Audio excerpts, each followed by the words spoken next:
عەزیز ئەحمەد عەبدوڵڵا ناسراو بە عەزیزگەردی لە ڕێکەوتی 6/6/2022 لە نەخۆشخانەی هەولێر ماڵاوایی لە ژیان کرد.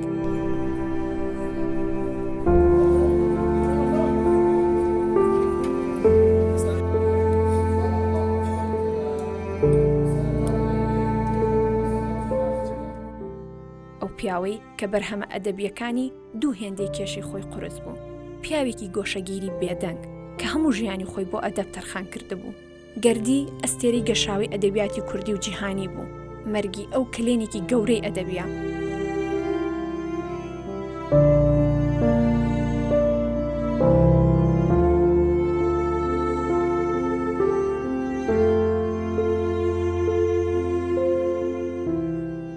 لە سەرەتای ساڵانی 70 دەستی بە نووسین و وەرگێڕان کردووە.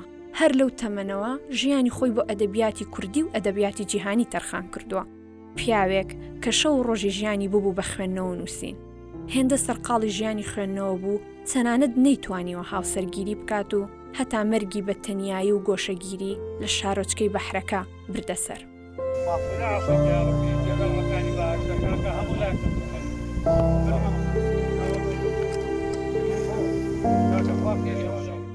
جیاوازی گەردی لەگەڵ نووسەرانی تر ئەوەیە کە عەزیزگەردی ئەوەندە بە ئەدەبەوە سەرقاڵ بوو، حەز و کاتی خۆ دەرخستنی نەبوو. پیاوێک بێبڕانەوە خەمخۆری زمان و ئەدەب، هیچ کات باسی ژیانی خۆی نەکردو و نە ئامادە بووە دەربکەوێ و هەمیشەش دەستی ناوە بەڕووی ئەوانەی کە ویستوانە دیێمانی لەگەڵدا بکەن.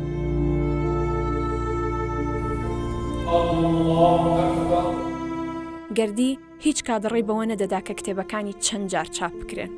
بۆیە لەگەڵ بڵاوبوونەوەی هەر کتێبێکی عەزیزگەردی خوێنەران بە هەڵپە کتێبەکانیانە کڕی. عەزیزگەردی خاوەنی 170 بەرهەمی چاپکرا و 70 بەرهەمی دیکەیە کە هێشتا لە چاپ نەدراوە.